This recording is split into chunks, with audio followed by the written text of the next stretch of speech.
Welcome to the Eat This Book podcast. I'm Michael Whitworth. Each day we take a small piece of scripture and we sit with it. Not a quick snack that disappears before lunch, not a chore you check off of a list, but rather a meal meant to be savored. So pull up a chair. Let's eat. After Babel, everything narrows. Genesis chapter 1 through 11 has been about the whole world. Creation, humanity, the flood that covered the earth, the nations that filled it, 70 people spreading across the planet, each with their own language, their own land, their own story. But now the camera zooms in. The wide shot becomes the close-up. From all the nations, we focus on one line. From Shem's descendants, we arrive at one family. From Terah's sons, we meet one man, Abram. The story of the world is about to become the story of one family, and through that one family, God will reach all the others. Watch how the genealogy works. These are the generations of Shem. We're in the line of promise now, the line that Genesis has been building toward since Noah blessed Shem after the flood, the line that will carry the seed of woman, the one who will crush the serpent's head. Shem fathers Arpachshad. Arpachshad fathers Shelah. Shelah fathers Eber. Eber fathers Peleg, and we're told in chapter 10 that in Peleg's days the earth was divided, probably a reference to Babel. The scattering is happening in the background while this family line continues forward. Peleg fathers Reu.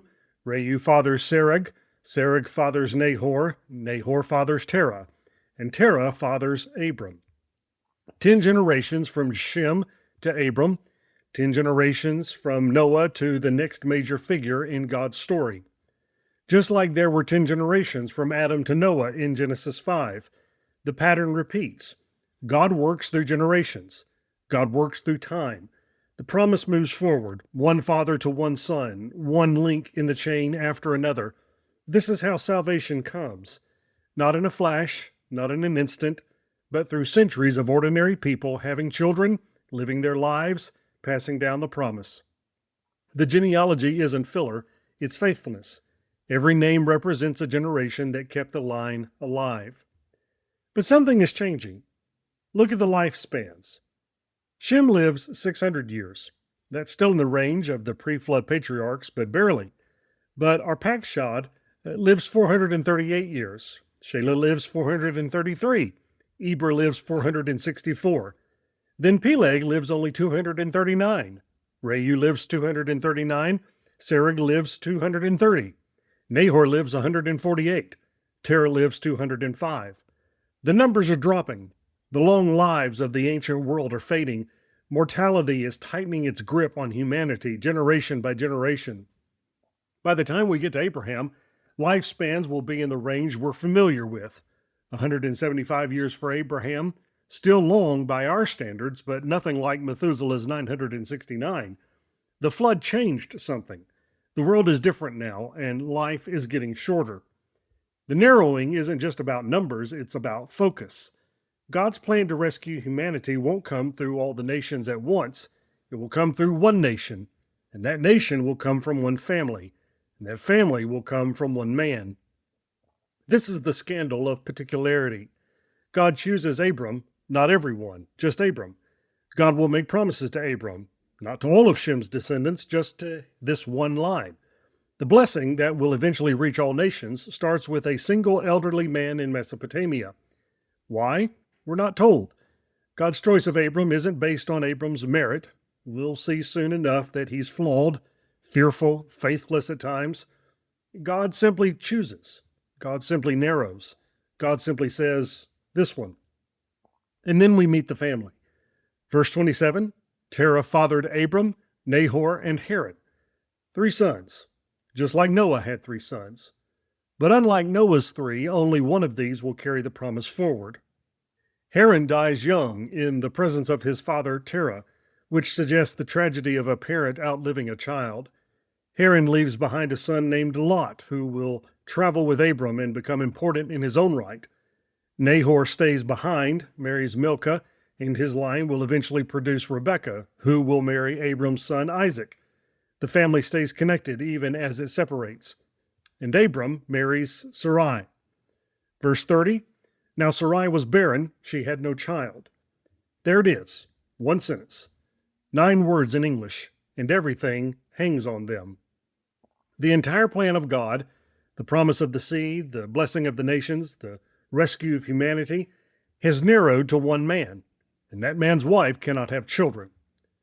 Do you see what's happening? God has spent 11 chapters setting up the problem. Creation, fall, Cain, the flood, Babel. Humanity is broken, scattered, under judgment, and now God is going to fix it through a family, but the family can't have children. This is how God works. He narrows down the impossibility. He funnels his plan through the point of greatest weakness. He doesn't just choose one family, he chooses a family that cannot reproduce on its own. If there's going to be a child, God will have to do it. Sarai was barren. She had no child. This will be the theme of Genesis from here on. The barren wife. Sarah is barren. Rebekah will be barren. Rachel will be barren. Over and over, the line of promise runs through women who cannot conceive. And every time, God opens the womb. Every time, the impossible happens. Every time, the child who carries the promise is a gift, not an achievement. The narrowing line doesn't just point to one family, it points to one God. The God who brings life from death, who calls into existence things that do not exist, who makes a way where there is no way. And there's one more detail I don't want you to miss. Verses 31 and 32. Terah took Abram his son, and Lot, the son of Haran, his grandson, and Sarai, his daughter-in-law, his son Abram's wife, and they went forth together from Ur of the Chaldeans to go into the land of Canaan. But when they came to Haran, they settled there. The days of Terah were 205 years, and Terah died in Haran. Terah starts the journey. He leaves Ur, the major city in Mesopotamia, a center of moon worship, a place of culture and commerce, and he heads toward Canaan. We're not told why. We're not told if God spoke to him. We just know he sets out. But he doesn't make it. He gets to Haran, which, interestingly, is named the same as his dead son, and he stops. He settles. He dies there. So close, but not there. Sometimes the father starts what the son must finish. Terah got the family moving in the right direction. He pulled them out of Ur, pointed them toward Canaan, but he didn't complete the journey. He stopped short. In the next chapter, God will speak to Abram and say, "Go," and Abram will finish what Terah started. He'll leave Haran and actually arrive in Canaan. The promise will move forward because the son went where the father couldn't. This is a pattern in Scripture. One generation plants, another waters. One generation starts the story, another completes it. The faith of our fathers matters, but it's not enough. Each generation must hear God's call and respond for themselves. So here we are at the end of Genesis 11. The nations have scattered, the world is broken, humanity is divided by language, by land, by ambition. The tower lies unfinished, a monument to confusion. And into this mess, God narrows his focus to one man with a barren wife in a family that stops short of the destination. This is not a promising setup. This is not a strong foundation for a rescue plan. This is impossible, which is exactly how God likes it. So here's what Genesis chapter 11, verses 10 through 32 would have us savor today. If you've wondered whether God can work through small things, through one person, one family, one impossibly narrow path, this passage says that that's his specialty.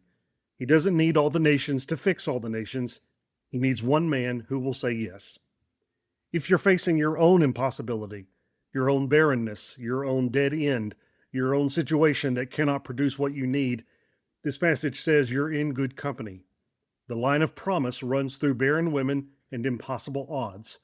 God does his best work at the point of human impossibility.